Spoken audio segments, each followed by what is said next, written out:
আসমান এবং জমিনে সবার প্রথম আসমান এবং জমিনের এক নম্বর যে অপরাধ সংঘটিত হয়েছিল সেটা কি করা বলেন? অহংকার করা। কে করেছিল? ইবলিস, শয়তান করেছিল। আল্লাহ রাব্বুল আলামিন বলেন, وَإِذْ قُلْنَا لِلْمَلَائِكَةِ اسْجُدُوا لِآدَمَ فَسَجَدُوا إِلَّا إِبْلِيسَ قَالَ أَأَسْجُدُ لِمَنْ خَلَقْتَ طِينًا। শয়তান যুক্তি দিয়ে আল্লাহরে বলে, আল্লাহ তুমি কেমন করে বলো আমি তাকে গ্রহণ করব? আমি হলাম আগুন, সে হলো মাটি, এটা কি হয় নাকি? কি এর মধ্যে কি আছে? এর মধ্যে কি ঢুকলো? কি ঢুকলো? আল্লাহ বলতেছে তুই ওরে মেনে নে। কিনা এই জাতীয় চরিত্র যাদের, ভাবতে হবে ওর মধ্যে শয়তান ঢুকে গেছে, 16 আনা ঢুকেছে। আল্লাহর আইনকে অমান্য করার কোনো সুযোগ নেই। আর যে অমান্য করবে সে পথভ্রষ্ট। সে কি পথভ্রষ্ট? সে পথভ্রষ্ট হয়ে গেছে। নাম্বার 7 হচ্ছে জুলুম করা। কি করা? 16 বছর তো কোনো জুলুম ছিল না। ছিল? জুলুম ছিল, মহা জুলুম ছিল। মাহফিল ছিল না, মাহফিল করতে দিত না, আমাদের ধরে নিয়ে মাঝে মাঝেই, এটা রুটিন ওয়ার্কের মতো। মাহফিলে বসছি, পুলিশ চলে আসছে, হুজুর চলেন। কোথায়? চলেন একটু থানায় যাই, চা খাই। মামলা টামলা দিয়া জেলখানা ভরায় রেখেছিল। সম্মানিত ভাইয়েরা, এই জুলুমগুলো যারা করেছে, এই জুলুমের অবসান, মাজলুমদের ফরিয়াদ, মাজলুমদের প্রার্থনা কবুল হয় কার দরবারে? আসতে বলবে না, কার দরবারে? এই জুলাইয়ের যে অভ্যুত্থানটা হয়েছে, এটি কি শুধুমাত্র রাস্তায় যুবকরা নেমেছে শুধু এদের কারণেই হয়েছে, না আরো কিছু কারণ আছে? আরো কিছু কারণ আছে। তার একটা বছর আগেই আল্লামা সাইদিকে শহীদ করা হয়েছে। কত ভালো ভালো মানুষকে জুডিশিয়ালি কিলিং করে দুনিয়া থেকে বিদায় করা হয়েছে। সম্মানিত ভাইয়েরা, আয়না ঘরে থাকা আমান আজমি এবং ব্যারিস্টার আরমানকে, এই দুজনের সঙ্গে সরাসরি কথা বলেছি। তারা বললেন যে আমরা যে ফিরে আসতে পারবো এই দুনিয়াতে, আবার আমরা দুনিয়াতে থেকে আমরা দুনিয়ার বাইরে ছিলাম, এর কেমন কথা, কি আচরণ এগুলো?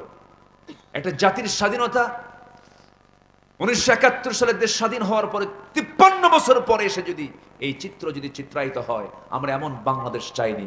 আমরা একটি স্বাধীন, সার্বভৌম, এটা সুন্দর সোনার বাংলা গড়তে চাই, সবকিছু বাদ দিয়া একমাত্র কোরআন দিয়া। আল্লাহ কবুল করুন, জোরে বলি আমিন।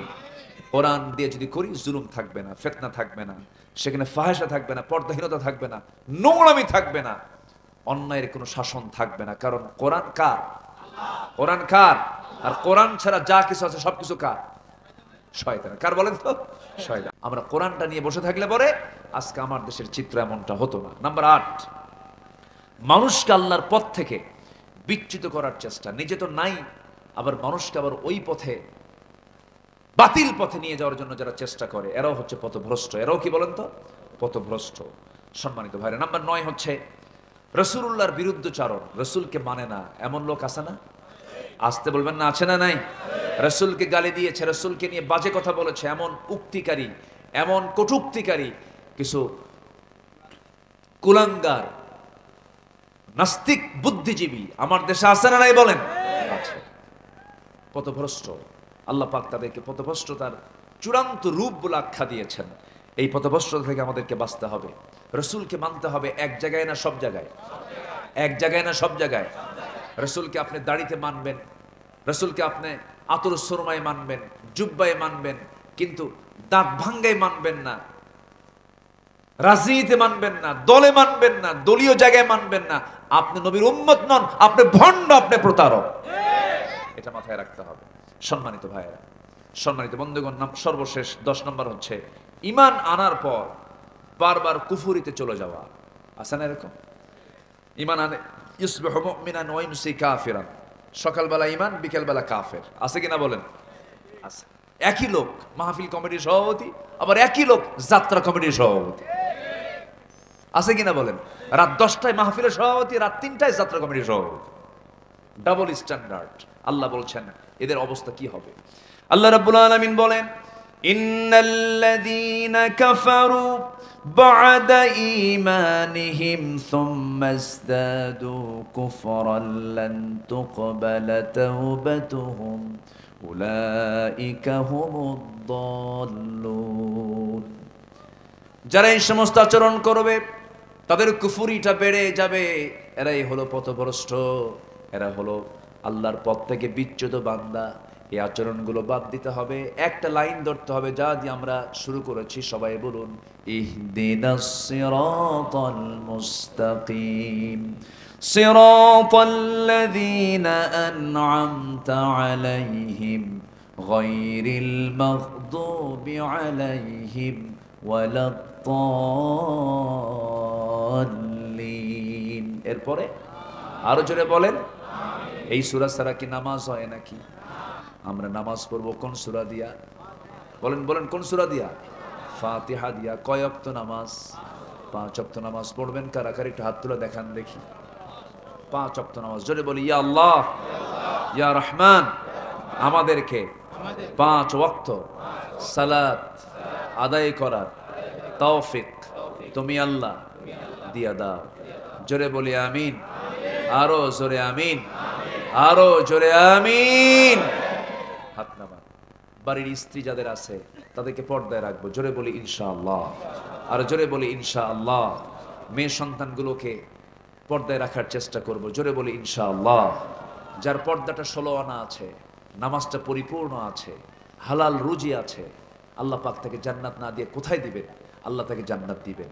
এই বিষয়গুলো আমরা খেয়াল করি। নামাজ, পর্দা, হালাল রুজি, এই বিষয়গুলো আমরা খেয়াল করার চেষ্টা করবো। আল্লাহ পাক সেই তৌফিক সবাইকে দান করুন। শুধু কারো জীবন যদি হালাল নিয়ে যদি গড়তে পারে, তাকে জান্নাত ঠেকাবে কে? আল্লাহ তো তার জন্যই জান্নাত রেখে দিয়েছেন। আল্লাহু আকবার বলে। আসুন আমরা এই শর্ট প্যাকেজকে মাথায় রাখবো। যে কথাগুলো বললাম, পথভ্রষ্টতার কারণগুলো মাথায় নিয়ে ওই পথগুলোকে ছেড়ে দিয়ে আমরা হেদায়েতের পথে চলবো। জোরে বলি ইনশাআল্লাহ। আমরা দেশ চালাবো কিন্তু শরিয়া দিয়ে নয়। যারা বলবে আমরা দেশ চালাবো কিন্তু শরিয়া দিয়ে নয়, এটা যদি মুসলমান হয়ে যদি বলে থাকে, তার মুসলমানিত্ব নাই, মুসলমানিত্ব নাই, ঈমান চলে গেছে, চলে গেছে, চলে গেছে, ঈমান নাই। সম্মানিত ভাই, আজকে কথা বলাটা আমার জন্য এতটাই টাফ ছিল। আমি আপনাদের মানসিক অবস্থার উপর আমি আলোচনা করছিলাম। কি করি? ছাতা মারে একবার, বন্ধ করে একবার, বৃষ্টি আসে একবার, যায় একবার। এর মাঝেও এই একটা মানে উৎকণ্ঠার ভিতরে একটা প্রতিকূল বৈরী আবহাওয়ার মাঝে আপনারা বসেছিলেন, আমাকে সময় দিলেন, দিনের জন্য সময় দিলেন। আল্লাহ আমাদেরকে উত্তম জাযায়ে খায়র দান করুন। জোরে বলি আল্লাহুম্মা আমিন। জি, আমরা শুনবেন? আচ্ছা, দেখা যাক ইনশাআল্লাহ। আমরা এটা জিকির করি লা ইলাহা, আরো জোরে লা ইলাহা সুবহানাল্লাহ আলহামদুলিল্লাহ লা ইলাহা, আরো জোরে লা ইলাহা লা ইলাহা লা ইলাহা ইল্লাল্লাহু মুহাম্মাদুর রাসূলুল্লাহ। জি, বসে।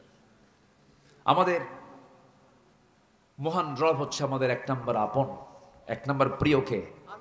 আল্লাহ। তিনি হচ্ছেন 1 নম্বর জায়গা, আমাদের মুহাব্বতের জায়গায় স্থান আমাদের থাকবে 1 নম্বরে। তিনি কে?